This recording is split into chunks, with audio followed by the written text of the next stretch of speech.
ఇంకేమాత్రం కూడా మనం ఆలస్యం చేయకుండా మూడో వారం నేను మీకు చెప్పినటువంటి సందేశం అంశం ఏమిటి ఎవరికైనా జ్ఞాపకం చెప్పండి. అది యూట్యూబ్లో కూడా శాలేం దీవులో పెట్టాం కదా.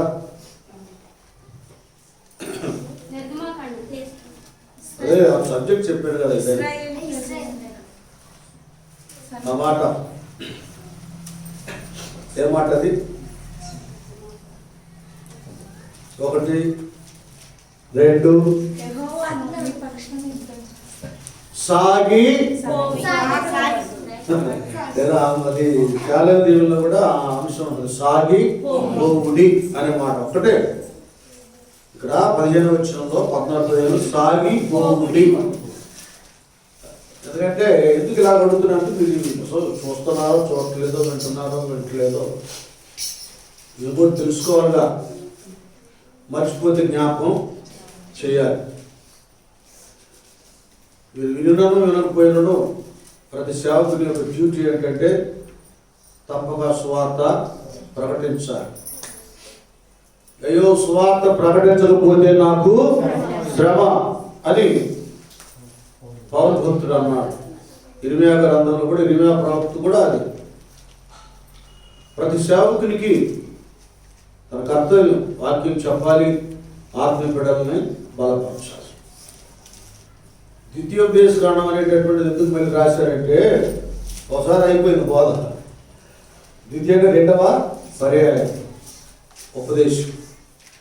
కనుక మళ్ళా ఉపదేశం అందరినీ రాకడ కొరకు సిద్ధపరచడానికి నూతన సంఘ భక్తులు సేవకులు ఆ ప్రయాసపడుతుంటారు. సరే, మనం 3వ ఆదివారం సాగిపోవుడని దేవుడు మరి ఇశ్రాయేలుతో చెప్పమని దైవజనులు మోషే గారితో చెప్పారు కదా. కనుక ఆ సందర్భంలో ముందేమో ఎర్ర సముద్రం, వెనకేమో ఫరో సైన్యం. కనుక వీటి విషయంలో మరి దేవుడు తన సేవకునికి అధికారం ఇచ్చాడు కనుక ఎందుకు అట్లాగా నాకు మొరపెట్టింది, ఇది మొరపెట్టి టైం కాదు, నువ్వే నేను నీకు కర్ర ఇచ్చాను కదా కదా, నీ కర్ర నా కర్ర, మోషే కర్ర దేవుని కర్ర, నువ్వు 2 పాయలు చేసేవా సముద్రాన్ని. కానీ ఈయన కూడా ఇశ్రాయేలు ప్రజలను ధైర్యపరిచారు. మీరే భయపడద్దు, యెహోవా మీ పక్షిగా ఉండి ఆయన యుద్ధం చేస్తాడు, మీరు సాగిపోడు రండి అని అది 2 పాయలుగా చేశాడు. నీళ్ళు గోడలుగా నిలబడటం, వీళ్ళు చక్కగా సాగిపోవడం జరిగింది కదా. ఇంతవరకు ఒకే బాధని సాగిపోతున్నారు. ఈవేళ ఇలాంటి బాధ, ఈవేళ ప్రతి విశ్వాసి ప్రతి సేవకునికి దేవుడు తెలియచేసేది ఏంటంటే ఆగిపోక మరలా వెనుతిరిగి చూడకూడదు. ఆగిపోక ఏమవ్వాలి మనం? అప్పుడు ఆ రోజుల్లోనే రాశాం కదా, సాగి సాగిపోకు నువ్వు ఆగిపో మాట. కాబట్టి మరొకటిదిగా ఆగిపోక సాగి అది కాదు. సాగిపోతున్నటువంటి వాళ్ళు ఆ సమయంలో ఆగిపోవటం కూడా జరుగుతుంది. ఎందుకు ఇక్కడే వీళ్ళకే ముందు వచ్చేసిందిగా. అప్పుడే ఆ ప్రయాణంలోనే ఈ యొక్క నిర్గమాకాండంలో మనం చూసినప్పుడు నానా ఇక్కడే ఈ 14వ అధ్యాయంలోనే మనకు తేటగా కనపడతారు. ఏం కనపడుతుంది ఇక్కడ నిర్గమాకాండంలో మనం చూస్తే వీళ్ళు చేసినటువంటి విధానం ఏంటంటే 12వ వచనం 14-12 చూడండి. అప్పుడే ఐగుప్తీయులకు దాసులమగుదమని ఐగుప్తులో మేము నీతో చెప్పిన మాట ఇదే కదా, మేము ఈ అరణ్యమందు చచ్చుట కంటే ఐగుప్తీయులకు దాసులొకటే మేలని చెప్పిరి. అప్పుడే వాళ్ళు మేము తిరిగి వెళ్ళిపోతాం, రా ఆగిపోయి నుంచి మళ్ళీ వెళ్ళిపోయి మా పాత బానిసత్వాన్ని మేము జరిగిస్తాం అని అక్కడే వారప్పుడే రిటర్న్ అయిపోవడానికి, తిరిగి వెళ్ళిపోవడానికి ఆశ, ఆలోచన కలిగి ఉన్నారు. అలాంటి వారిని మరలా దేవుడు బలపరిచి కదా ఆ ఫరో సైన్యం నుండి, ఎర్ర సముద్రం నుండి వాళ్ళని కాపాడి అద్దరికి చేర్చాడు. ఇంతవరకు చాలా చాలా బాగానే ఉంది. అయినా కూడా దేవుడు చూడండి, ఆయన కృప, ఆయన ప్రేమ ఎంత ఉన్నతమైందో.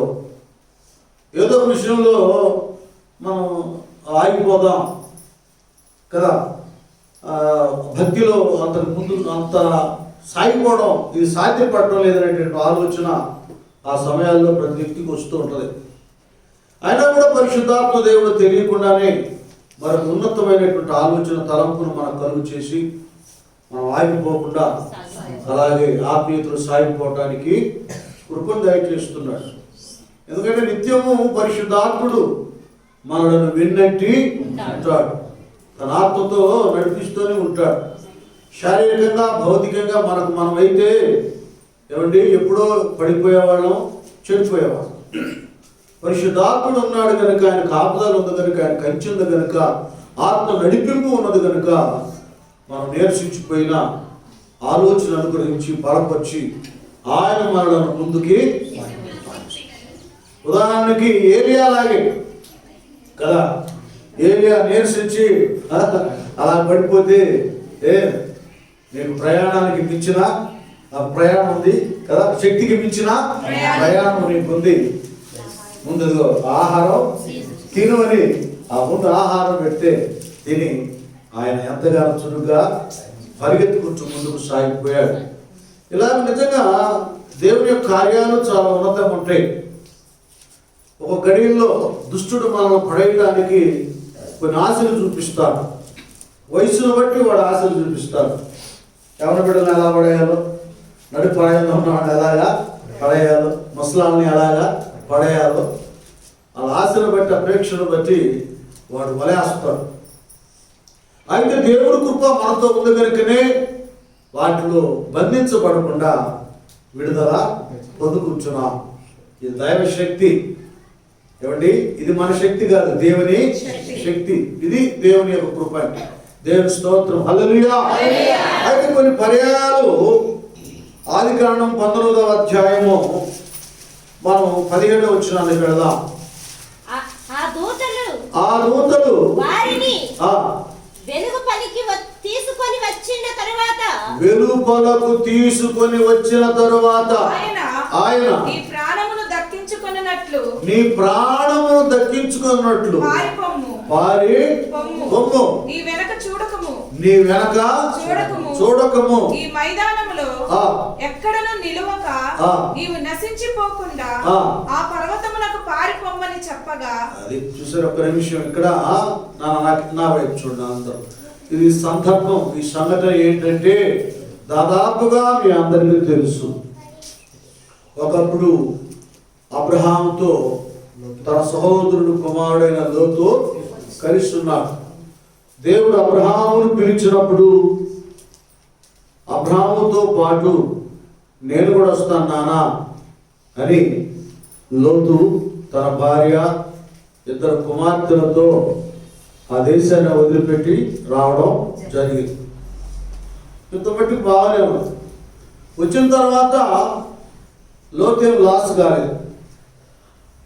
అబ్రహాం గారికి ఎలా గొర్రె మేక మందలు కాపరులు విస్తరించారో లోతు విషయంలో కూడా అలాంటి అభివృద్ధి కనబడింది. అంతేనండి, నీతిమంతులు చేర్చుకున్నవారు ప్రవక్తను చేర్చుకున్నవారు ప్రవక్త పరమన్నట్లుగా తప్పక దేవుని బిడ్డలతో సహవాసం అది ఆశీర్వాదమే కానీ అరిష్టానికి కాదు.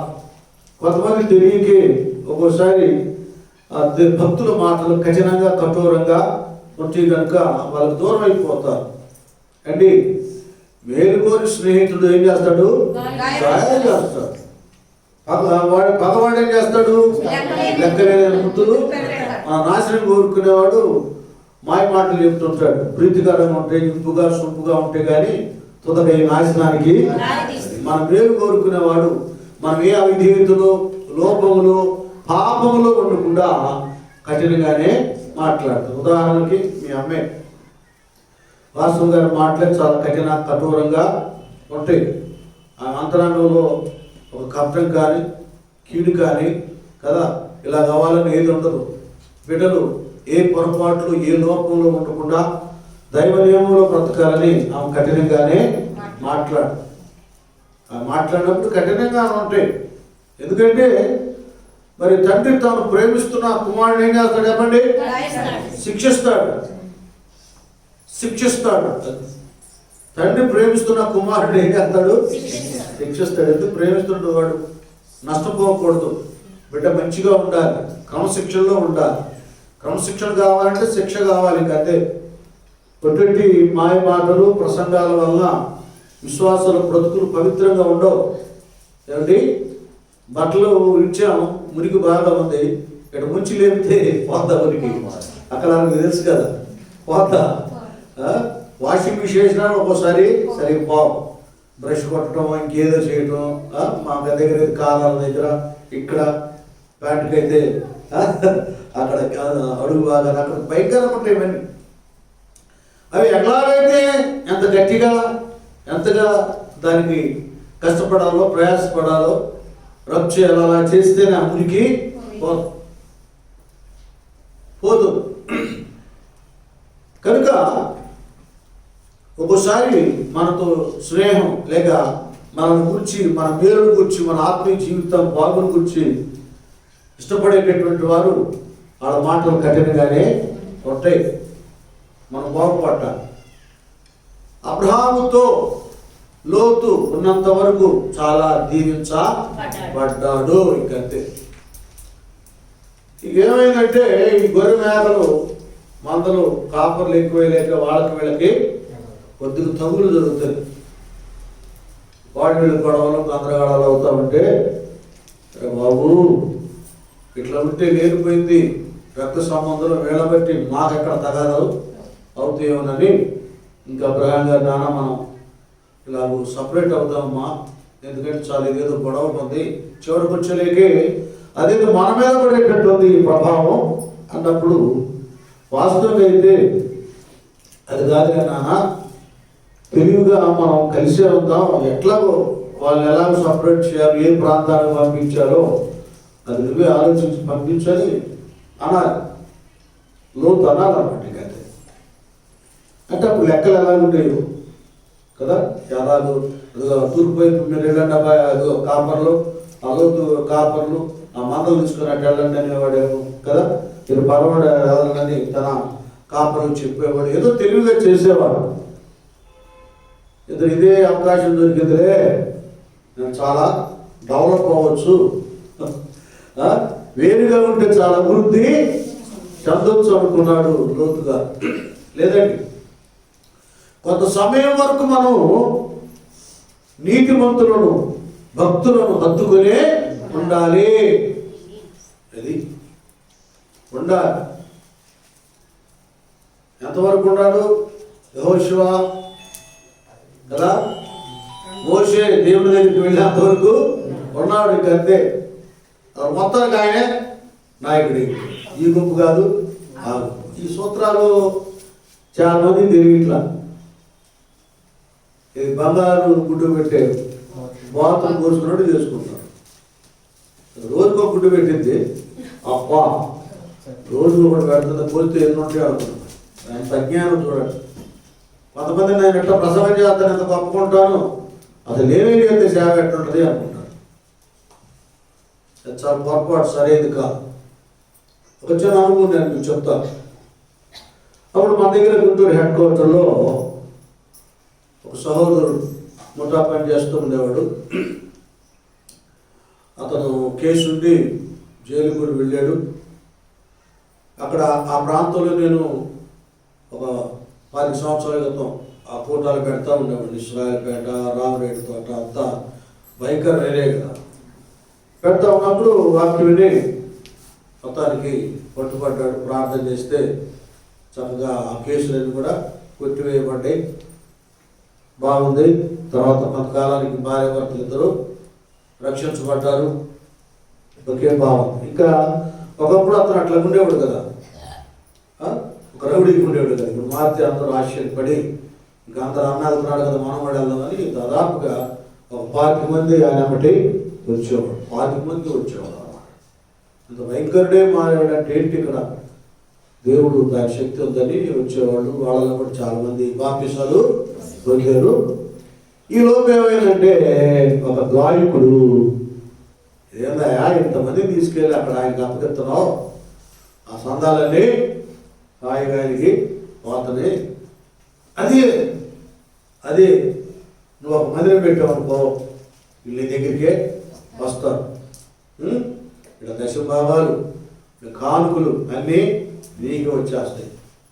ఇంకా నువ్వు రాళ్ళు కొట్టుకుంటావు కాదు, నువ్వు పెద్ద పాస్టర్ అయిపోతావు. చూడండి, ఎంత చెప్పినా కొద్దిగా ఆత్మీయంగా ఆలోచించాలి కదా. నేనైనా నువ్వైనా ఆలోచన అనేటటువంటి భక్తులకు చాలా అవసరం. మన దేవుడే ఆలోచన కర్త. ఏదైనా సంగతి ఉన్నప్పుడు దేవుని దగ్గర విచారణ చేయాలి, దేవుణ్ణి అడగాలి. ఆయన చిత్తం ఏంటో దేవుడు బహిర్గతం చేస్తాడు. సరే వెళ్ళిపోయాడు. చెప్పగానే ఒక ప్రాంతంలో పెట్టేశాడు. చేసిన తర్వాత ఏమైందంటే వీళ్ళు వస్తున్నారు వెళ్ళిపోతున్నారు. ఆ చుట్టుపక్కల కొన్ని బోసలు కానీ చర్చిలు అవి ఉన్నాయి, అవి వెళ్ళిపోతున్నారు. ఇంకా చెబుతున్నాడు జనాలతో, వస్తున్నారు కానీ వెళ్ళిపోతున్నాడు. చివరికి ఆయన చెప్పాడు, వెళ్ళాను. జనాలు అయితే ఉన్నారు కానయ్యా, ఆయనకి వాక్యం చెప్పడం రాదు. మనమే అంటాం, అక్కడ పిల్లడికి సరిగా ఏం పెట్టకపోతే ఎంతరా కంఠం ఎందుకు భోజనంతో కంఠం ఎందుకురా బాబు, లోపలనే అది చేస్తాం. కనుక ఒక వ్యక్తికి మనం బాప్తీసం ఇచ్చినప్పుడు బరువు బాధ్యత అంతా మన మీద ఉంటుంది. ఆ బిడ్డల కొరకు ప్రార్థన చేయాలి, ఆ సమయాలు దర్శించాలి. దేవుని దగ్గర ఆదివారం వచ్చిందనుకో ముందుగానే సిద్ధపడాలయ్యా, అందరికి చాలు దేవా, ఎవరికి ఏ ఆహారము అవసరమో కదా. ఒకరికి మటన్ బిర్యానీ కావాలి, చికెన్ బిర్యానీ కావాలి. బాబు మాంసాహారం నాకు వద్దు, నాకు శాకాహారం అనేటటువంటి వాళ్ళు ఉన్నారు. కనుక వాక్యం చెప్తా ఉన్నప్పుడు అద్భుతం ఏంటంటే దేవుడు ఇప్పుడు వచ్చిన వాళ్ళు మొదలుకొని ఎప్పుడో ఎన్నో సంవత్సరాలు అనుకున్నటువంటి వారితో సహా దేవుడు మాట్లాడాడు. అది కాపరి లక్షణం. అంటే దేవుడు ఏర్పాటు చేసుకున్నటువంటి కాపరి బోధ అలాగా ఉంటుంది. నాయకత్వం అనబడేటటువంటిది కదా. కాపరి అనేటటువంటి ఆ స్థితి అది అల్పమైంది కాదు, స్వల్పమైంది కాదు, గొప్పది. మనకు మనం ధరించుకునేది కాదు, ఎవరో చెప్తే వచ్చేది కాదు. అలాగే ఏమైపోయిందంటే చివరికి అదేదో కొంతమంది ఒక 20 మంది పెట్టి పాట అయితే అసలు అందులో జనాలే లేడు. ఇంకా అట్టుకొట్టుకులాడి ఏదేదో చేసి చివరికి ఆయన లోకాన్ని విడిచిపెట్టి పోయి, అక్కడి నుంచి చిన్నప్పుడే లోకాన్ని విడిచిపెట్టి వెళ్ళాడు. అక్కడ ఏంటి సేవ లేదు, ఏమీ లేదు, శూన్యం అయిపోయింది. ఏదైనా సరే దేవుని దగ్గర మనం అడిగి ఉన్నప్పుడు కదా, ఆయన బలిష్టమైన చేతి కింద తగిన సమయం ముందు ఆయన మనలను హెచ్చించినట్లు ఆయన బలిష్టమైన చేతి కింద ఆయన చేతి కింద ఉండాలి. ఏమో ఒకవేళ నువ్వు వెళుతున్నటువంటి ఆ సేవకుడు మీ చేత బాగా చాకరీ చేయిస్తాడేమో, లేకపోతే ఆయన పలికే మాటలు బాధకరంగా ఉంటాయేమో. ఏదేమైనా సరే ఓర్పు సహనము కలిగి నువ్వు కనిపెట్టుకుని ఉన్నప్పుడు ఉన్నతమైన ఆశీర్వాదాలు దేవుడికి సొంతం చేస్తాడు. స్తోత్రం, హల్లెలూయా. అది కావాలి. ఈ లోతు చేసినటువంటిది ఏమిటంటే ఇంకేముందలే, సపరేట్ అయిపోమంటున్నాడు, నేను చెత్త గొప్పడైపోతానని అంత చూసుకున్నాడు. సొదొమ గొమొర్రా అది భలే పప్పుకుండేది. ఒక ఏదేనో వనములా ఉండేది, ఆ దేవుని తోటలాగా ఉండేది. అయితే కింద ఉంది, ఆ ప్రజలంట బహు దుష్టులంట, పాపాత్ములంట. సొదొమ గొమొర్రాలో ఉన్న వాళ్ళు పాపాత్ములు, దుర్మార్గులు అన్నమాట. అక్కడ వాతావరణం బాగానే ఉంది కానీ ప్రజలు మాత్రం దుర్మార్గం, పాపంలో బ్రతుకుతున్నారు. పాపాత్మ. కొన్ని ఇళ్ళు బహు చక్కగా ఉంటాయి, ఆ ఇంట్లో ఎవరికి పడదు. ఎంత చక్కగా ఉన్నాయో అన్ని బాగా కొట్టేస్తారు. సమాధానం ఉండాలి ఇంటిలో శుభం కలగాలి, సమాధానం ఉండాలి. ఇది రావాలి.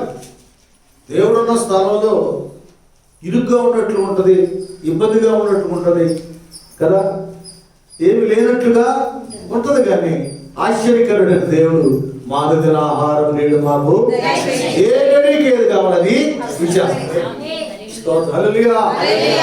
అన్ని కనబడి అల్లాడిపోయే స్థితి ఉండదు. ఏమి కనబడకుండానే ఆనందాన్ని దేవుడు కలుగా చేస్తాడు. దేవుడు అలా ఉంటాడు. సొదొమ గొమొర్రాలో అన్ని ఉండే కానీ దేవుడు లేడు. అది ఆయన కళ్ళకు కనబడింది, లోతు గారి కళ్ళకి. అబ్బా నాన్న ఇది బాగుంది, నేను ఇటు వెళ్ళిపోతాను అన్నాడు. సరే అయ్యా ఓ అక్కడ వేసుకున్నాడు ఆయన ఇప్పుడు అలా అన్నీ వస్తాడు. ఇక ఈయనేమో దేవుడి వైపు చూస్తున్నాడు, అబ్రహాం గారు. అప్పుడు దేవుడు మాట్లాడాడు, ఇటు ఇటు ఇటు నీకు ఇస్తున్నాను పో. స్తోత్రం, హల్లెలూయా. ప్రతి విషయంలో ఎవరేం తొందరపడదు నానా. బిడ్డలు చదువుకున్న బిడ్డలు మీరు చదువులో కానీ, ఉద్యోగాల విషయంలో ఎదురు చూస్తున్నవా, ఉద్యోగాల విషయమే, వివాహం విషయమే, వ్యాపారాలే, పొలాలేమి, స్థలాలేమి, పశు సంపదేమి, సమస్తం ఏం మీరు టెన్షన్ పడదు. ఇదివరకంటే దేవుడు లేని బిడ్డలు, ఇప్పుడు దేవుడు కలిగిన వారు. మన దేవుడు ఆలోచన కర్త. ఆయన ఆలోచన కొరకు మీరు కనిపెట్టండి. అబ్రహాము లాగా ఆయన వైపు ఎదురు చూడండి, ఆయన కొరకు కనిపెట్టండి. మన కళకి ఏది అందంగా కనపడుతుందో దాన్ని మనం సెలెక్ట్ చేసుకుంటాం కాదు. దేవునికి ఏది ఇంపైనదో కదా, దేవునికి ఏది ఇష్టమైనదో అది దేవుడు మనకి ఇచ్చేంతవరకు ఆయన వైపు మనం చూసినప్పుడు, చెప్పారుగా ముందు కొద్దిగా ఉన్నట్లుగా ఉంటుంది కానీ దేవుడు దాన్ని బహుగా విస్తరింప. స్తోత్రం, హల్లెలూయా.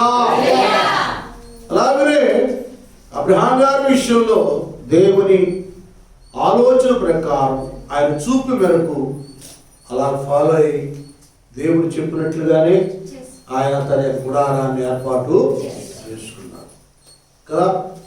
బాగా చూడండి, బాగా మీరు అర్థం చేసుకోండి. ఒక పర్యాయము ఆత్మీయులను తృణీకరించి ఏదో చేద్దామని వెళ్ళిపోయినా కష్టాలకు లోనవుతారు అనా.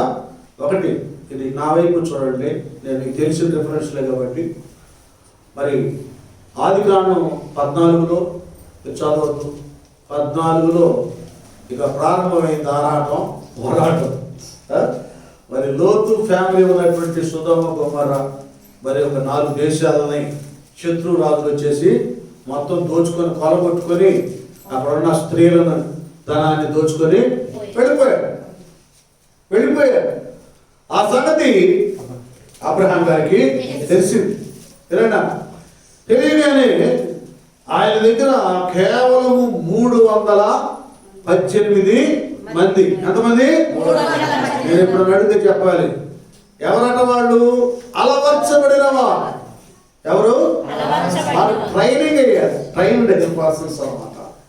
ఎందులో?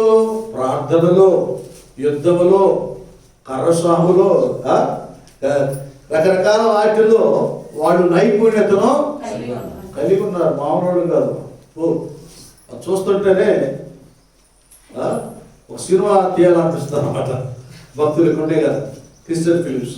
వాళ్ళు అసలు 318 మంది అమర్చబడ్డారు. ఎట్ట పుట్టిన వాళ్ళు అంట వాళ్ళు ఎవరు? అక్కడే పుట్టారు. ఆయన దగ్గరే పనాలుగా ఉండి ఆ పనాలకి భార్య, పిల్లలు, వారి పిల్లలు, ఇలాగూ ఆ గొర్రె, ఆ మేక మందలను కాసేటటువంటి కాపరులు, వాళ్ళ పిల్లలు. ఎంత ఐక్యత అండి అక్కడ చూడండి. ఈ రోజుల్లో మనకు అన్నదమ్ముల మధ్య సరైన ఐక్యత లేదు, ఉండట్లా. మీరు ఆలోచించండి, ఐక్యత అనేది ఎంత పొట్టో ఎంత బలమో చూడాలి. అరే బాబు వాళ్ళ పేరు కలగకూడదు, వాళ్ళ అన్నదమ్ము మామూడు కాదు, ఒక్కడ కలిగితే 10 మంది వచ్చేస్తారనేది మనం సంపాదించుకోవాలి. ఐక్యత అనేది చాలా అవసరం, కుటుంబాలు అవసరం, సంఘాల్లో అవసరం. ఒక పేటలో మన కాలనీ ఉంది, కాలనీలో కూడా అవసరం. అందరూ ఐక్యత కలిగి ఉండాలి. ఇక్కడ కులాలు మతాలు ఏం తీసి అవతల వాడు. ఒక ప్రాంతానికి వచ్చేసరికి కొన్ని మనం సౌకర్యాలు సంపాదించుకుంటానికి గవర్నమెంట్ దగ్గర నుండి కొన్ని సమకూర్చుకుంటానికి అదేవిధంగా కాబట్టి అందరూ ఐక్యతగా వెళ్ళినప్పుడు ఇంకా రోడ్లు కానీ కాలువలు కానీ అన్నీ త్వరగా అయిపోతాయి. అందువల్ల మనకేమన్నా ఎందుకే మన ఎందుకు అనుకుంటే అందరూ వచ్చిన పట్టిన దరిద్రం నీకు కూడా పట్టి. ఐక్యత ఎంత నమ్మకమైన పనులు చూడండి, ఎంత నమ్మకమైన పనులు కాకపోతే పిల్లలు పుట్టడం ఆలస్యం అయిపోతే ఎందుకు అనుకుంటాడు అబ్రహాం గారు, ఎలియాజరే నా పెద్ద దాసుడేది ఎలియాజరే నా ఇంటికి నా ఆస్తికి ఏందండి ఆ విషయం. వాళ్ళంత విధేయతగా ఉన్నారు పనోళ్ళు, ఈయనంత పనోళ్ళ మీద ప్రేమగా బిడ్డలా చూసుకున్నాడు. అబ్బా చూస్తుంటేనే నిజంగా దేవుడి ప్రేమ కనబడుతుంది. దాంట్లో ఇది కావాలి. కొన్ని మనం భక్తులు చూసి నేర్చుకోవాలి కదా. కొంతమంది మరి విశ్వాసులయ్యుని కూడా ఆఫీసర్లు పని వాళ్ళని దేవుడి పిల్లల్ని పెట్టుకుంటారు, చాలా తక్కువగా చూస్తారు. అలా చూడకూడదు, బాగా ప్రేమగా చూసుకోవాలి. కుమార్తెలా చూడాలి, కుమారులాగా, లేకపోతే దేవుడు రేపు లెక్క అడుగుతాడు. 318 మందిని కింగు లాగా ఒక్కొక్కరిని మంచి సోల్జర్స్ లాగా 1 మ్యాన్ ఆర్మీ లాగా ఉందన్నమాట. ఒక్కొక్కడే 100 మందిని హతమారుస్తాడు. దావీదు గారిని ఆత్మ వస్తున్నాడు, అతను తయారు చేశాడంటే అబ్రహామయ్య గారు. ఈ సంగతి తెలిసింది. 4-5 దేశ రాజులు సైనికులు వాళ్ళు 8,000 మంది ఉంటారు, వీళ్ళు 100 మంది, వాళ్ళు 1,000 మంది. నాన్న మీరు బాగా అర్థం చేసుకోవాలి. కొంతమంది ఏం చేస్తారంటే అబ్రహాం గారు మనకు మంచి మాదిరి చూపిస్తున్నాడు. కుటుంబాలు కూడా విశ్వాసాలు అయ్యండి, మేమంది ఇద్దరు ఏం చేయాలి, ముగ్గురు నలుగురు ఏం చేయాలి, ఎంత ఉంది పని, అది కట్టాలి ఇది కట్టాలి, ఇది చేయాలి అది చేయాలి, ఇదని నిరాశ పడుతుంటారు. అలా నిరాశ పడగాకండి. నీవు నమ్ముకున్న దేవుడు బలమైన వాడు, ఆయనకు అసాధ్యమైన ఏది కూడా లేదు. మీరిద్దరున్నా ముగ్గురున్నా పనిచేసేవాళ్ళు ప్రార్థన చేసుకొని దేవుని మీద భారం వేసి నీ పనిని మొదలు పెడితే దేవుడు దాన్ని 30 60 100 ఏం ఉండదు. అబ్రహాం గారిని చూసే మనం నేర్చుకోవాలి. ఏమండి, తన భార్యతో ప్రయాణం కట్టాడు, ఎంతమందిని తయారు చేశాడు చూడండి. ఎంతమందిని సంపాదించుకోగలిగాడు. మీ ఇంట్లో 5 ఉండాలి, ఐక్యత కలిగి ప్రార్థించి ఏక మనసుతో పని చేసుకోలేరా, సమస్యను తీర్చుకోలేరా, ఇల్లు కట్టుకోలేరా, అది సాధించలేరా? ఈ పిరికితనం, మీ అసమాధానం, మీ అనాలోచన దేవుడు మీ కొరకు సిద్ధపరిచిన అనేక దీవెనను దూరం చేస్తాం అనా, ఇది అవసరం. అలాగే సంఘాల్లో కూడా అంతే. మాదేముంది చిన్న సంఘం, అప్పుడు చూడు అంతమంది ఉంటారు, ఈ ఆన దగ్గర ఎంతమంది ఉంటారు, 8,000 మంది ఉంటే మనకెందుకు? అప్పుడున్న దేవుడే ఇక్కడ ఉంటాడు. మనకు ఎట్లాగే నిరాశ పడతారని ఆయన దగ్గర 25,000 మంది, ఈ దగ్గర 30,000 మంది, ఆయన దగ్గర 50,000 మంది, మా దగ్గర 2 3 అని నిరాశ పడతారని ఏమన్నాడు ఏసయ్య? మీరు చెప్పండి, ఇంకో మాట కూడా చెప్పండి గట్టిగా గట్టిగా తప్పడమండి. ఆకే నిలబడక అబ్బా తర్వాత గిఫ్ట్ సంబరపడ్డాను. ఎక్కడైతే 2 ముగ్గురు, అది సంఘంలో 2 ముగ్గురే ఉన్నారనుకోండి, వాళ్ళు ప్రార్థన చేస్తే దేవుడు యెషయా వాగ్దానం చేశాడు, వారిలో ఒంటరి అయినా వాడు 10 వందలో. మరి ఇంకోటి కలపాకండి, ఇందాక వాక్యం ఇంకోటి కలుపుతున్నారు ఆ పక్క తెలుసుకోండి. వారిలో ఒంటరి అయిన వారు ఎంతమంది? 10,000. ఎన్నిక లేని వాడు బలమైనట్టి జనం అవుతారు. ఎన్నిక లేని వారు బలమైన జనం అవుతారు. చూసారా? ఇవన్నీ ఎందుకు దేవుడు మనకు జ్ఞాపకం చేస్తున్నాడంటే, అన్నా దేవుడు మన మధ్యలో ఉన్నాడు కనుక ఆయన ఏమైనా చేయగలడు. స్తోత్రం, హల్లెలూయా. అది గుర్తుపెట్టుకోవాలి. దేవుని పిల్లలుగా మనం ఏమి చేయలేము, ఏమి రాను. ఏమన్నంటే మా మందిరానికి 4 వస్తారండి. 4 వచ్చే నువ్వు నీరసించిపోతే అంటే నువ్వు కూడా రావు అని అర్థం. నువ్వు కూడా సైడ్ అయిపోతావు. ఇంకా ఈ సంఘాన్ని మేము డెవలప్ చేస్తాం. ఎప్పుడు ఒకళ్ళు ఉండేవాళ్ళు, ఒక ఫ్యామిలీ మాకు అక్కడ హెడ్ క్వార్టర్లో. అప్పుడు అనుకున్నా ఇటుండేవాళ్ళు, అట్టుండేవాళ్ళు, అటు వచ్చేవాళ్ళు, ఇటు వచ్చేవాళ్ళు, ఇట్లా పోయారని నేను అప్పుడే అనుకున్నాను. వీళ్ళు కూడా పోతారు, వీళ్ళు కూడా పోతారు. వాళ్ళు కూడా క్యాస్ట్ ఫీలింగ్ వచ్చి వెళ్ళిపోయారు. క్రిస్టియానిటీ కూడా మనకి క్యాస్ట్ అంటారు. మరి అట్లా అనుకుంటే దేవుడు ఆయన ఏ క్యాస్ట్? ఆయన అన్ని వదిలిపెట్టుకొని అన్ని క్యాస్టుల మధ్యలో ఉన్నాడు. ఆయన అన్ని క్యాస్టులు లాయ అన్నట్టు. వాళ్ళు ఇందులో కూడా క్యాస్ట్ ఫీలింగులు ఏందో. అలాంటప్పుడు రక్షణకు బాప్తిస్మం లోపల ఉంటే సరిపోయింది. కొలసానం పెట్టుకుంటే సరిపోతుంది. ఎందుకు యేసుప్రభుని ఇలాంటి దరిద్రులకు ఎందుకు? కనుక ఎవరు కూడా ఏ విషయంలో మీరు కలవరపడద్దు. మీ కుటుంబ వ్యవస్థ విషయంలో మీరు మాట్లాడుకోండి. ఎవరెవరు కలిసి ఉంటున్నారు ఇంట్లో? మరి నీవు, నీ భార్య, నీ కుమారుడు, కోడలు, మనకు 4 మెంబర్స్ పెద్ద మీరు 4 మాట్లాడుకోండి. ఏ పని చేస్తున్నారో, అది స్థలమా, పొలమా, గృహ నిర్మాణమా, మరి ఏదో మాట్లాడుకోండి. ముందు మీరు మాట్లాడుకున్న తర్వాత దేవుడు ఒక ఆలోచిస్తారు. ఆలోచన దేవుని దగ్గర ప్రార్థనలో పెట్టండి.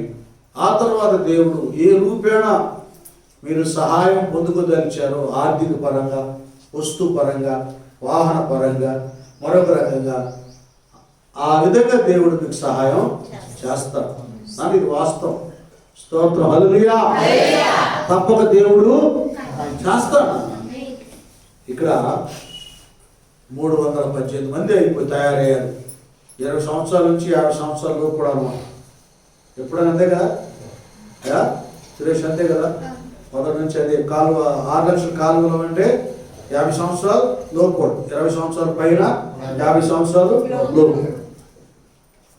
కానీ ఈ 318 మంది 20 సంవత్సరాల పైన 50 సంవత్సరాలు లోపు వీరులు అన్నమాట. బలాఢ్యులు. అయ్యగారు చెప్తే చాలు ఏమైనా చేస్తారు. ఆ పిల్లి ఎలియాజరు అన్నాడు, అయ్యారు చెప్తాం, చెప్పండి పద. మా వాడిని ఆ లోతు ఫ్యామిలీని, ఆ దేశంలో ఉన్న వాళ్ళందరినీ దోచుకొని వెళ్ళిపోయారంట. ధనాన్ని, స్త్రీలందరినీ పెడదాంపా. ఇంతమంది రాజులు, సైనికులు ఉంటారు. ఎంతమంది అయినా కూడా వాళ్ళ జనాన్ని దృష్టిలో పెట్టల. దేవుని శక్తిని దృష్టిలో పెట్టారు. స్తోత్రం, హల్లెలూయా.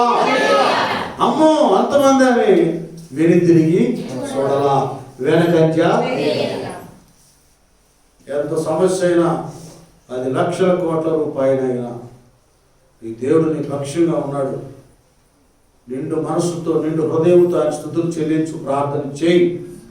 ఉన్న 2, 3, 4 ఏక మనసుతో ప్రార్థన చేయండి. కంటే దేవుడు తప్పక కార్యం చేస్తాడు. చేయాలని కనుగా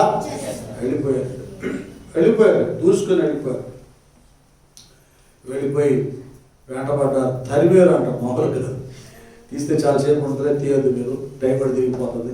తరిమి వెంటాడి వాళ్ళని ఓడించి, వారు పట్టుకెళ్ళినటువంటి ధనాన్ని కదా, స్త్రీలను అందరినీ మళ్ళా తీసుకొచ్చేసారు. స్తోత్రం, హల్లెలూయా.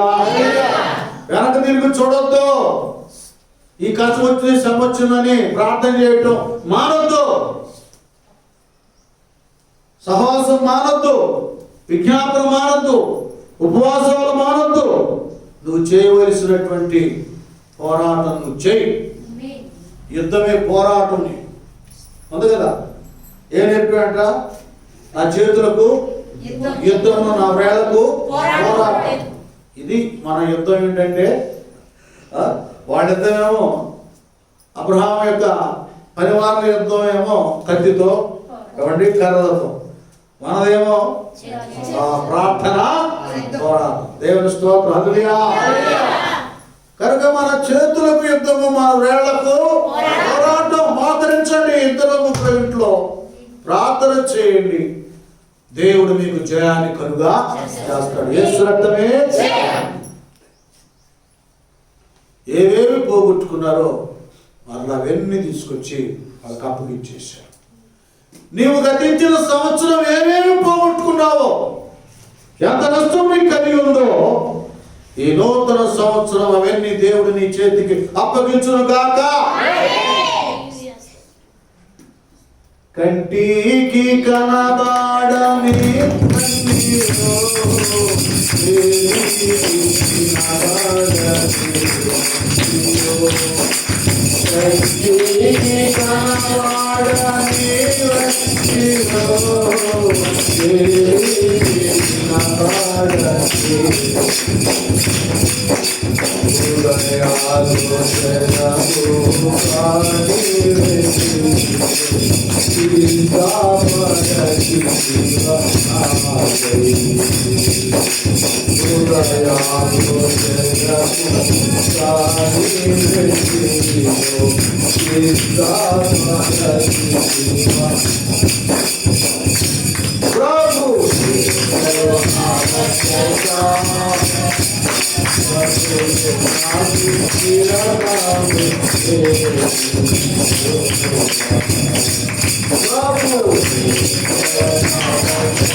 మరలా అవన్నీ నీకు దేవుని చేతికి అందిస్తాడు.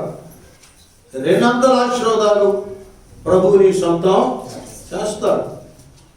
నువ్వు ప్రార్థన ఆపేసి, నువ్వు సహవాసం నుండి ఆగిపోయి, నీకు రావలసిన కొన్ని ఆగిపోయిన సంగతులను గ్రహించుకున్నావు. గ్రహించడం లేదు.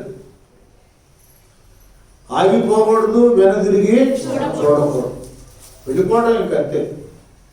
యాత్రలో ముందుకు అలాగే వెళ్ళిపోవడం. మొత్తం అబ్రహాం గారు ఏదో భక్తుడు, ప్రవక్త ఉన్నాడు, ప్రార్థనా పరుడు కాబట్టి లోతు గారికి ఆ సపోర్టు దొరికింది. ఒకసారి నువ్వు వదిలిపెట్టిపోయినా ఆత్మీయులు నిన్ను వదలరు, నిన్ను మరిచి పోరు.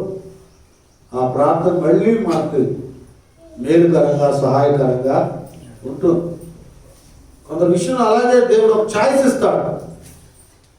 అయినా మళ్ళా లోతు, నానా ఎట్లాగో ఇదేం కాదులే, నేను నీతోనే ఉండాలి, నువ్వు చెప్పినట్లుగా చేస్తాను నేను అనేటట్లు ఇంకా ఆయన నోట అక్కడే సంభాషణ మనకేమి కనపడతాం. మనం ఎప్పుడైతే ఒక అభిషిక్తుల్ని, ప్రార్థన పరులు, భక్తుల్ని మనం జారువించుకుంటామో మన జీవితంలో జయాన్ని జారువించుకుంటాం. వాడిచ్చే కోట్లు కాదు, ఏమంటే వాడిచ్చే వెండి బంగారాలు కాదు, కానీ వారిలో ఉన్న దేవుని శక్తి అలాంటిది. పేతురు అన్నట్లు వెండి బంగారం ఆయనగా నాకు కలిగిందే నజరేయుడైన యేసుక్రీస్తు, అది ధరించారు వాడు. ఆ పవర్ వారిలో ఉంది, అబ్రహాములో ఉంది. ఆయన ఏమైనా చేయగలడు, జయాన్ని పొందుకొనగలడు. పడిపోయిన గోడు వాడిని కూడా లేవనెత్త, ఓడిపోయే వారిని కూడా జయాన్ని చేతికి అందించా దేవుడు అధికారం ఇచ్చాడు. అంతే. ఆయన ఎవరిని బ్లడ్ చేస్తే వాళ్ళు బ్లడ్ చేయబడతారు. అలాంటి కృపనిచ్చాడు. సరే, ఇది ఇలా అయిపోయిందా? మళ్ళీ 18వ అధ్యాయంలోనే మీరు ఏం చదవదు కాదు, కారణం మనకు టైం లేదు. 18వ అధ్యాయంలోనే మరి తండ్రి కుమార పరిశుద్ధాత్ములు అబ్రహాము గుడారాన్ని దర్శించినాక ఆయన ఆతిథ్యం ఇచ్చాడు. ఆతిథ్యం ఇచ్చి వారు వెళుతూ ఇంకా అయ్యే మాటలు చెప్పుకున్నారు. ఆయన దీవించారు, వెళ్తున్నారు, ఎండబడి వెళ్తా ఉన్నారు. చూడండి ఆయనకి అంత ప్రేమ. ఆయన లోతుల గురించి ఏమైనా చెబుతారేమో. ఇలాగుంటే మనం కూడా ఇప్పుడు మన బంధుమిత్రులు ఇంకా లోకంలో ఉన్న వారి కొరకు మనం నిత్యం ప్రార్థన చేస్తూనే ఉండాలి. అబ్రహాం జ్ఞాపకం చేసుకొని వాళ్ళు దేవుడి దగ్గర రావట్లేదులే, వాళ్ళు వినట్లే, నీకేది లేదు, వినేది వినండి, దేవుడు చూసుకుంటాడు. మనం మాత్రం వాళ్ళ కోసం ప్రార్థన చేయాలి. ఇది మన గురించి ఏం లేదయా. మరి ఆ సొదొమ గొమొర్రా పట్టణాల ఆ భూమి నాకు మొరపెట్టింది. సరే, అట్లా ఆ పరిస్థితి అలా ఉందో లేదో చూడటానికి వెళ్తున్నాం అన్నప్పుడు ఎండబడ్డాడు. అయ్యా మరి ఏంటంటే నీతిమంతులు ఉంటే రక్షిస్తారంటే మరి 50 మంది ఉంటే రక్షిస్తావని 10 మంది దాకా రక్షిస్తాడు అంటారు. ఇదంతా స్వాప్ ఏంటంటే అక్కడున్న తన కుమారుడు కుటుంబం రక్షించా అది అలాగే అంటాడాలి. మనం దేవుడు వెళ్ళిన తర్వాత సరే అన్నాడు. అక్కడ సొదొమ వారు వెళ్ళారు. వాళ్ళు దుర్మార్గులు కదా, వాళ్ళకి స్త్రీలని పురుషులు లేదు, విడిగా పాపం చేయాలి కంటే.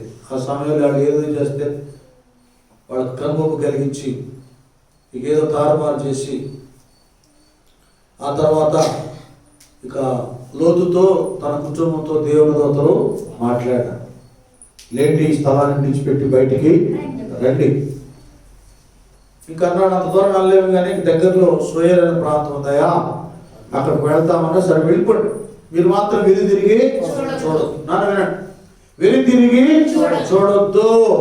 ఇంకంతే చెప్పేశాం. చెప్పగానే ఇంకా వెళ్తున్నారు. వెళ్ళారు, బాగానే ఉంది. చూడండి, బాగానే ఉంది. దేవుడు ఎంత గొప్ప రక్షణ ఇచ్చినా కూడా కదా, మరి పౌలైనట్లు ఎంత గొప్ప రక్షణ మనం నిర్లక్ష్యం చేసిన ఎలాగూ తప్పించుకుందాము. కొంతమంది చాలా మంది నిర్లక్ష్యం చేస్తుంటారు ఆత్మకార్యాన్ని, రక్షణ కార్యాన్ని. మరొక సందర్భంలో ఇలాంటి అవకాశం మనకు దొరకదు. ఇక ఏంటి పరిస్థితి? అప్పుడు అబ్రహాం గారితో ఉన్నప్పుడు స్థానం ఘనత అమ్మగారిది. ఏ అమ్మగారు చెప్పండి? శారా. అంతేగా, ఒక వరుసలోనేమో అత్త అయింది, ఆత్మీయేమో తల్లి, నాయకురాలు. స్థానం ఆమెకి. వాళ్ళ గొర్రెల కాపర్లైనా వీళ్ళ గొర్రెల కాపర్లైనా అమ్మగారికి నమస్కారం చేసేవారు. ఇవికంటే ఆమెకు ఎక్కువ లోపడే. పెద్దది కదా, పెద్దదే. అత్తే వాడలే పెద్దది.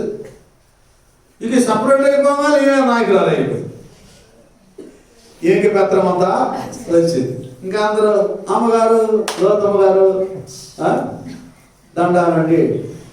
ఇక డబ్బులు అందులో అక్కడ సొదొమ గొమొర్రా పట్టణంలో పొలాలు, స్థలాలు, పంటలు బాగా పండటం, పెద్ద పెద్ద బిల్డింగ్లు కట్టుకుంటాం, నగర నటరావు భయంకరంగా ఉండటం. ఈ బీరువాలు సరిపడటం, కొత్త బీరువాలు కూడా వేస్తాం. ఎన్ని నగలు, ఎంత వెండి బంగారాలు ఉన్నాయి, ధనధాన్యాలు, భోగభాగ్యాలు ఇవి ఉన్నాయి. మీరు చెప్పండి, మనసు అక్కడ ఉండక నీ ధనం ఎక్కడ ఉందో నీ మనసు అక్కడ ఉండక ఎక్కడ ఉంది చెప్పండి. దూతలు వచ్చి ఇదంతా నాశనం కాబోతుంది, దేవుడు అగ్ని గంధకముల చేత ఈ సొదొమ గొమొర్రా కాల్చి వేయబోతున్నాడు అన్న కూడా అగ్ని గంధకాలు పొద్దుగా తర్వాత అన్నది. నా వెండి, నా పట్టు చీరలు, నా బంగారం, నా నగలు, మనసంతా లాగుతుంది. అంత లాగిందంటే ఆ మనసు చూడండి. ఇది ఒక మ్యాగ్నెట్ లాంటిది లోకం కదా. భూమికి ఆకర్షణ శక్తి ఎక్కువ. అక్కడే కనిపెట్టింది ఆయన పైన టబా కొండు పడగానే భూమికి ఆకర్షణ శక్తి ఉందని ఎవరు ఆయన పేరు న్యూటన్ గారు కనిపెట్టారు.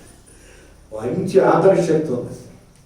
అలాగే లోకానికి ఒక ఆకర్షణ శక్తి ఉంది.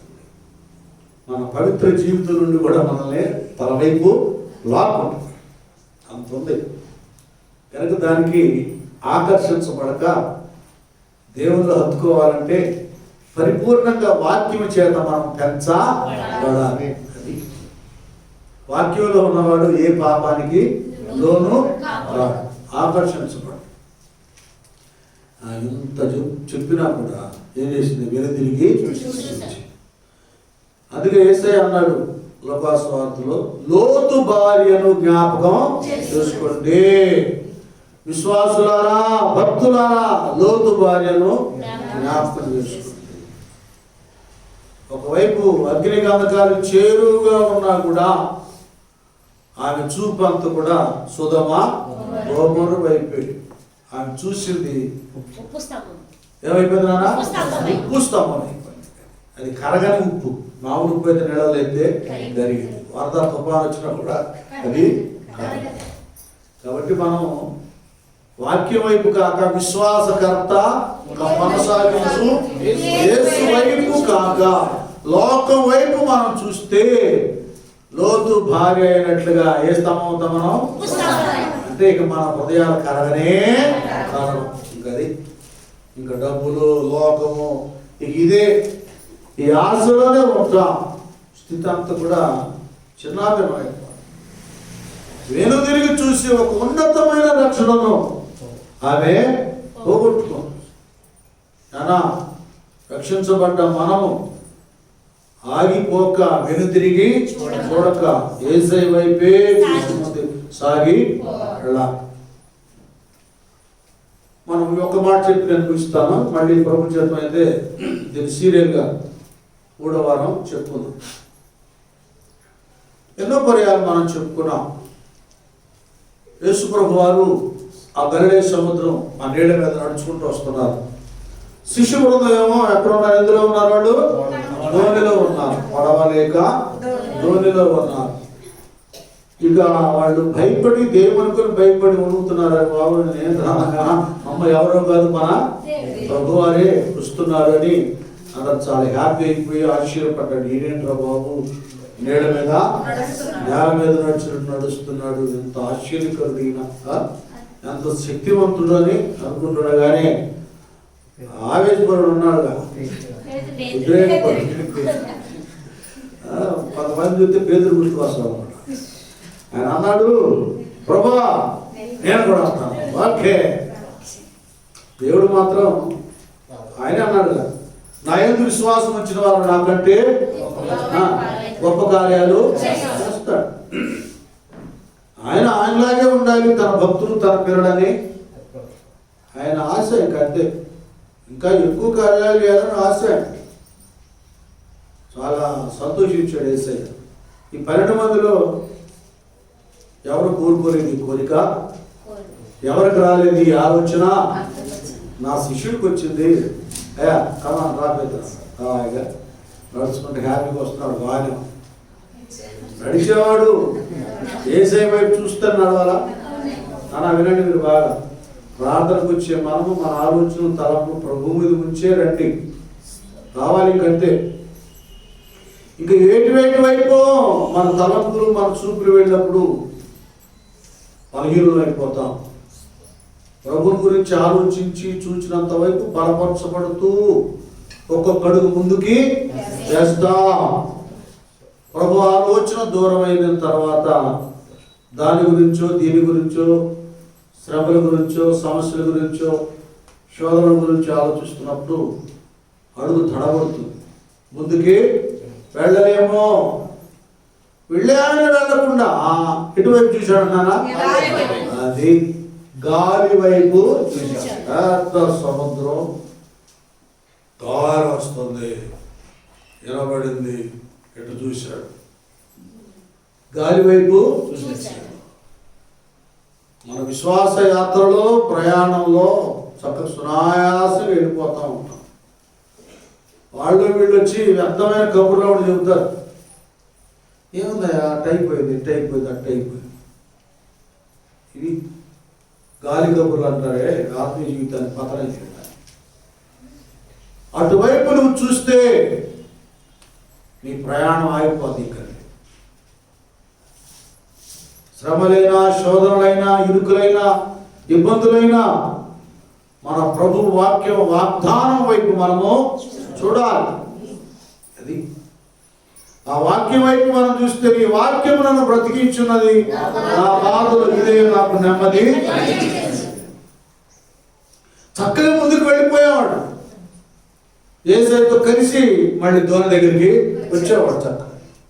చూడన్నా, మన ప్రయాణంలో నువ్వు నేను మనందరూ కూడా ఈ శ్రమలు కష్టాలు లాంటి కొన్ని ఈ గాలి కబుర్లు గాలి విధానాలు మనల్ని బలహీనపరుస్తుంటాయి.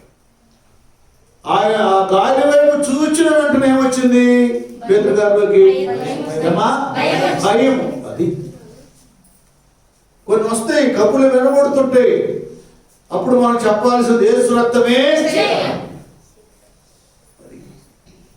ఆ రక్తపు శక్తితో మనం వాటిని త్రోసివేయాలి. గాలి వైపు ఎప్పుడైతే చూచాడో, చూచి ప్రభువాని అప్పుడే కేకేస్తే బాగుండేది. భయం వచ్చి అంతగా చేసుకున్నాడు.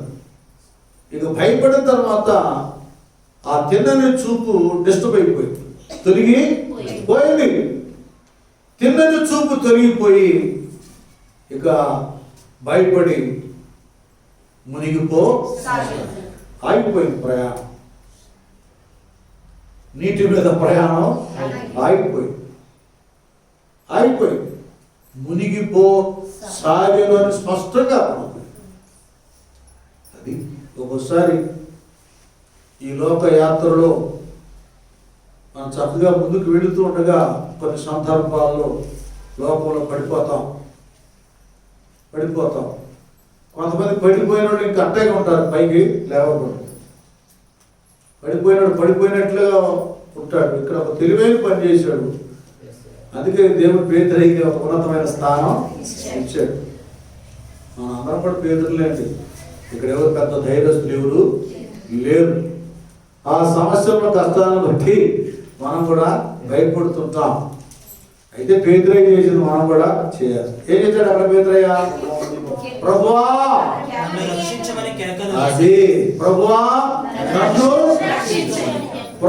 నన్ను రక్షించమని ఆకలి వేశారు. స్తోత్రం చెప్దాం. హల్లెలూయా, హల్లెలూయా. ఎక్కలేని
మళ్ళీ ఇంకొక వచ్చిన ఉంటుంది, అయ్యే పట్టద్దు.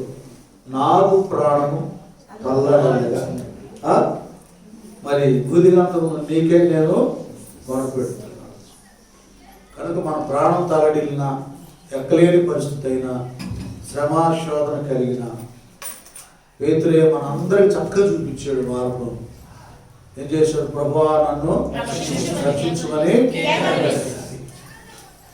నడవలేని పరిస్థితులు నానా మా ఆయనకే మొరపెట్టుకున్నాను చేశాడు కదా. ఆగిపోయాడు, గాలి వైపు చూశాడు, భయపడ్డాడు. ఒక మాట చెప్పాలంటే ఇక మునిగిపోతున్నాడు. మన పరిస్థితులు కూడా అంతే ఉంటాయి. దాదాపు చాలా వరకు మనందరం పేతురులనే, మనమందరం యాకోబులనే. అంత శ్రేష్ఠ భక్తులను కాదు. ఏదో ఆయన కృపవలన ఆయన పాదాల దగ్గర వేడుకొని శ్రేష్టత్వాన్ని కొద్దిగా అలా మనం పొందుకుంటున్నాం. ఇక వెంటనే ప్రభువారు పేతురు గారు పట్టుకొని పైకి ఒక క్లాస్ లాగా ఇచ్చాడు. ఒకటి ఏమన్నాడు ఆయన అన్నాడు అన్నమాట. అల్పవిశ్వాస అయినా ఏడుకొని ఏసే చేతిలో పడ్డాడు. నానా అల్ప విశ్వాస అయినా క్యాగేసి రక్షించమని వేడుకొని ప్రభు చేతిలో పడ్డాడు. ప్రభు కొట్టుకున్నాడంటే ఆయన చేతిలో పడ్డట్టే. అది ఎవరేమి ఈ సంవత్సరం కలవపడద్దు. ఒకవేళ ఆగిపోయినా వెనకంజ వేసినా ఇలా క్యాకేద్దాం. లోతు భార్యలాగా వెనక తిరిగి చూడడానికి ఛాయిస్ లేకుండా పోయింది. దేవుడికి మొరపెట్టడానికి కూడా, సరి చేయబడటానికి కూడా, రక్షణ తావుకు వెళ్ళటానికి కూడా ఆమె అవకాశాన్ని పోగొట్టుకుంది. దేవుడు ఎవరికి అవకాశం లేకుండా చేయడు. ఎంత గొప్ప దేవుడు అంటే మన దేవుడు.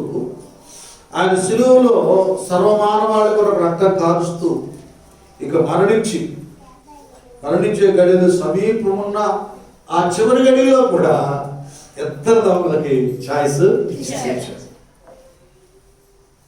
కుడివైపు ఎడవైపు ఉన్న వాళ్ళిద్దరికి ఇచ్చారు. అందులో ఒకడు దాన్ని సద్వినియోగంగా, అరే బాబు మనం చేసిన ఈ నేరాలు ఘోరాలకి ఇది తగును అని ప్రభువుని వేడుకున్నాడు. ప్రభువా నీవు నీ రాజ్యంతో వచ్చినప్పుడు నన్ను కూడా జ్ఞాపకం చేసుకున్న ప్రభా. చాలా తెలివైనడు అతను. నేడు నీవు నాతో కూడా హల్లెలూయా ఏదానా.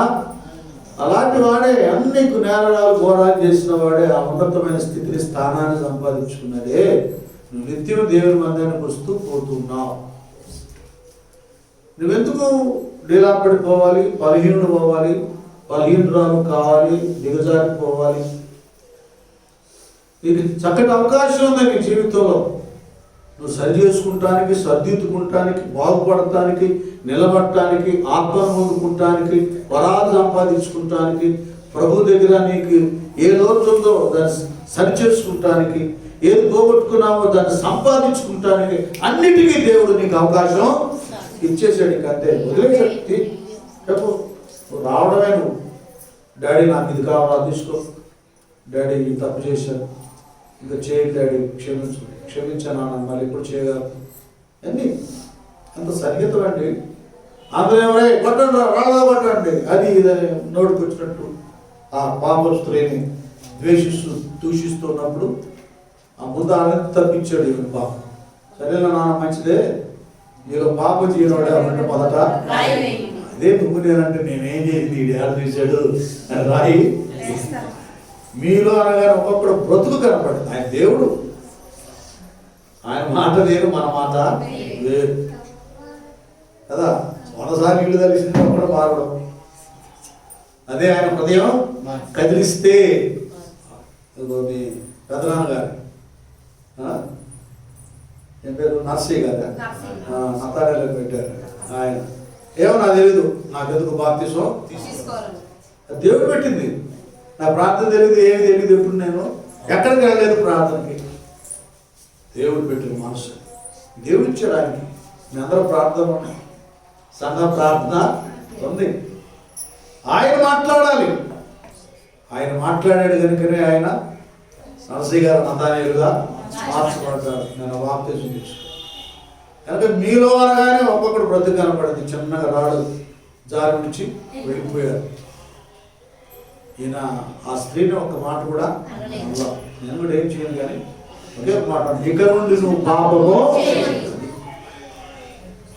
మన ప్రభు దగ్గర అన్ని విధాలుగా ఏమండి, అన్ని విధాలుగా ఈవులు, ఆధిక్యతలు, క్షమ, దీవెన, అభివృద్ధి సమస్తం కూడా ప్రభు దగ్గర ఉన్నాయండి. ఒక బుద్ధి జ్ఞానముల సర్వ సంపదలు మాత్రమే కాదు, మనకు కావలసిన ప్రతిదీ ఆయన పాదాల దగ్గర. కాబట్టి ఇప్పుడు వరకు ఇలా ముందుకు నడుచుకుంటూ వెళ్తున్నాం. దేవుడు ఛాయిస్ ఇచ్చాడు ఈ సంవత్సరంలో కూడా. మళ్ళీ లోతు భార్య వలె వెనుదిరిగి చూడక, పేతురు వలె ఒకవేళ ఏదైనా విషయంలో నువ్వు వెనకంజ వేసి దిగజారిపోతున్నా, ఈ గడియలోనే ప్రభువా నన్ను రక్షించు, నన్ను కరుణించు, నన్ను క్షమించు, నన్ను లేవనెత్తు, నన్ను ఆదుకో, నా చేయి పట్టుకో అని చేయొద్దు, విజ్ఞాపన చేయి. ఆయన నీ చేతులు పట్టుకుంటాడు. నడవలేని నిన్ను నడిపిస్తా, శూన్యమైన నీకు సమృద్ధిని కలుగా చేస్తాడు. తల వంచండి, ప్రార్థన చేస్తున్నాం. అందరు హృదయాలు తెరవాలి. నోరు తెలిసి ఒక నిమిషం ప్రార్థన కొరకు ఉండండి. ప్రభు ఆయన అందరికి ఉపకారి కానీ అపకారి కాదు. ఆయన మేలులు చేయవాడు, ఆయన దీవెనను అనుగ్రహించువాడు. అనా అందరూ హృదయం తెరవండి, నోరు తెరవండి. ఇంకేమైనా మీ ఆలోచనలో దేవుని నుండి వెనక్కి వెళ్ళి ఉంటే వాటిని నెట్టేయండి, ఆగిపోయేయండి, వాటిని త్రోసేయండి. అయ్యా నా ప్రభువా, విశ్వాసకర్త, కొనసాగించేసయ్యా, నన్ను ముందుకు నడిపించయ్యా. పేరుని చేయబట్టుకొని లేవనెత్తిన దేవా, నన్ను లేవనెత్తయ్యని హృదయ ధర్మం అందరూ అయ్యా అయ్యా అయ్యా నాకు సహాయం చేయ్యా. అయ్యా చాలా దిగులుతో విచారంతో ఉన్నానయ్యా. దిగులు